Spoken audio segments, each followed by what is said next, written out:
Bonjour, chers frères et sœurs en Christ. Nous célébrons en ce jour le 4e dimanche du temps ordinaire. Évangile de Jésus-Christ selon saint Luc. En ces temps-là, dans la synagogue de Nazareth, après la lecture du livre d'Isaïe, Jésus déclara: aujourd'hui s'accomplit ce passage de l'Écriture que vous venez d'entendre. Tous lui rendaient témoignage et c'était des paroles de grâce qui sortaient de sa bouche. Il se disait: n'est-ce pas là le fils de Joseph? Mais il leur dit: sûrement vous allez me citer les dictons: médecin, guéris-toi toi-même, et me dire: nous avons appris tout ce qui s'est passé à Capharnaüm. Fais donc de même ici, dans ton lieu d'origine. Puis il ajouta: amen, je vous le dis, aucun prophète ne trouve un accueil favorable dans son pays. En vérité, je vous le dis, au temps du prophète Élie, lorsque pendant 3 ans et demi, le ciel retint la pluie et qu'une grande famine se produisit sur toute la terre, il y avait beaucoup de veuves en Israël. Pourtant, Élie ne fut envoyé vers aucune d'entre elles, mais bien dans la ville de Sarepta, au pays de Sidon, chez une veuve étrangère. Au temps du prophète Élisée, il y avait beaucoup de lépreux en Israël. Aucun d'eux n'a été purifié, mais bien Naaman le Syrien. À ces mots, dans la synagogue, tous devinrent furieux. Ils se levèrent, poussèrent Jésus hors de la ville et le menèrent jusqu'à un escarpement de la colline où la ville est construite, pour le précipiter en bas. Mais lui, passant au milieu d'eux, allait son chemin, acclamant la parole de Dieu.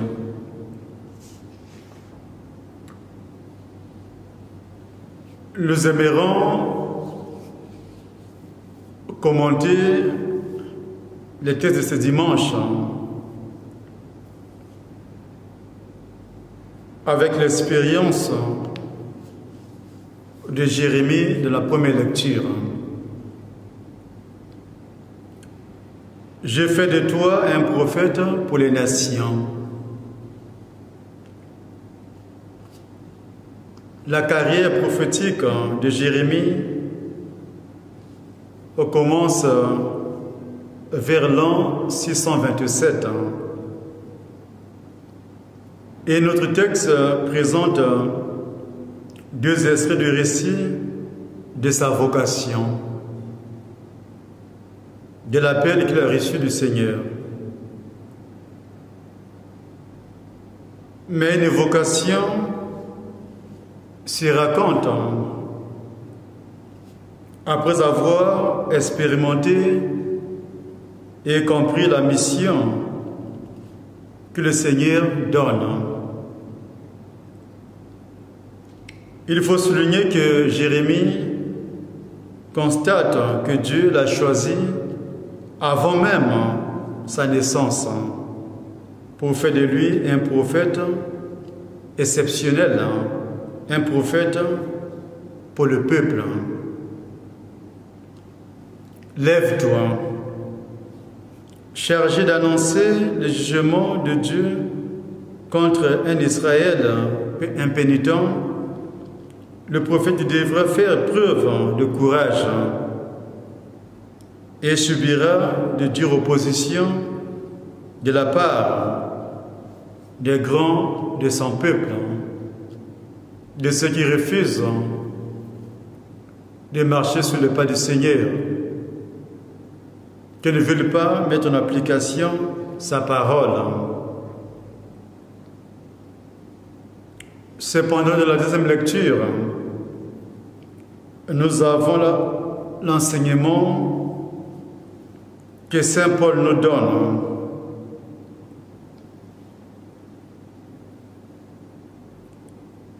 Il s'agit de la classification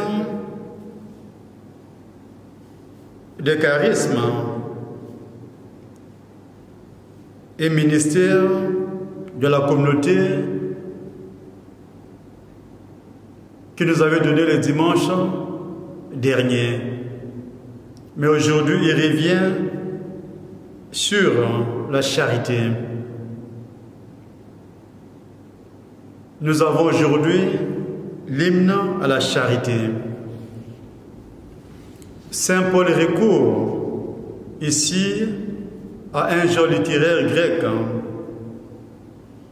appelé éloge de la plus haute vertu. En effet, la première strophe se construit sur l'expression « j'aurais beau ».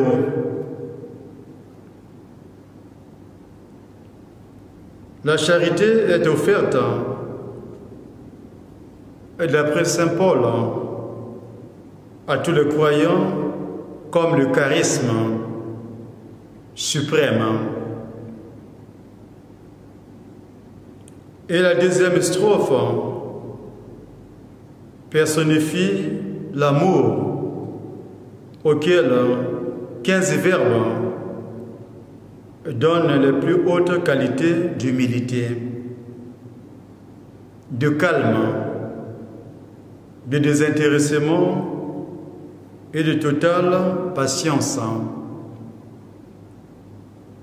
Mais il faut souligner que la vraie connaissance de Dieu est ici résumée en 3 vertus: la foi, l'espérance et la charité. Dans l'Évangile, nous avons la suite de la scène commencée dimanche dernier, à savoir la prédication inaugurale de la synagogue de Nazareth par le Fils de l'homme. Jésus venait d'annoncer qu'en lui s'accomplit la prophétie d'Isaïe. Nous voyons que les gens qui l'écoutent sont scandalisés par ses paroles parce qu'ils le connaissent bien, ils connaissent ses parents, ils ont envie de grandir. Un enfant du village peut-il se dire l'élu de Dieu pour sauver le peuple? Qui lui est-il arrivé pour dire des choses pareilles? Et pourquoi il accomplit les miracles ailleurs et non pas ici?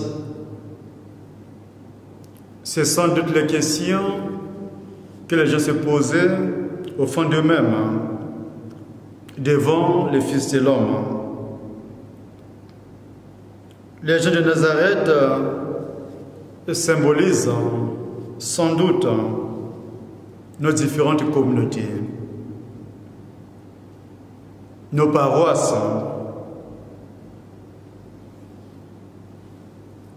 On se méfie souvent de tous ceux qui veulent prendre la parole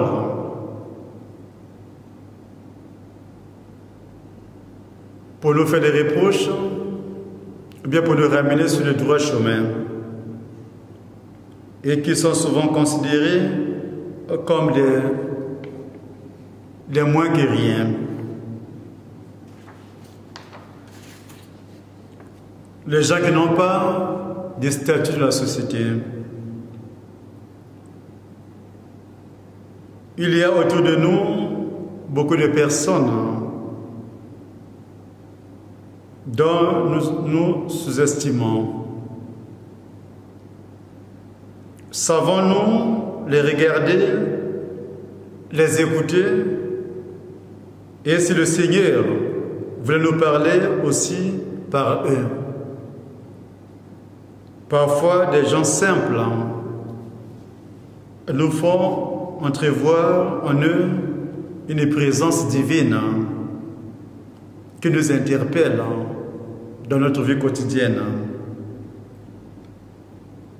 Souvent, nous réduisons un malade à sa maladie, un vieillard à son âge avancé, un jeune à son jeune âge, un riche ou un pauvre par sa condition sociale, un voisin de quartier ou du meuble. Il y a souvent pour chacun de nous qu'un voisin. Souvent on n'arrive pas à découvrir la richesse qui se trouve dans toutes ces personnes à cause de la méfiance, à cause de nos mépris. Les gens de Nazareth étaient sans doute fermés à toute forme d'inattendu. Ils voyaient en Jésus qu'un simple fils de charpentier. Et même ils posent la question, n'est-ce pas là le fils de Joseph, pour le minimiser? Ils voyaient en Jésus un simple voisin, l'enfant du voisin, sans condition sociale. Qu'est-ce qu'il pouvait leur dire? Et ils n'ont pas compris que le Seigneur est venu vers eux pour les parler face à face,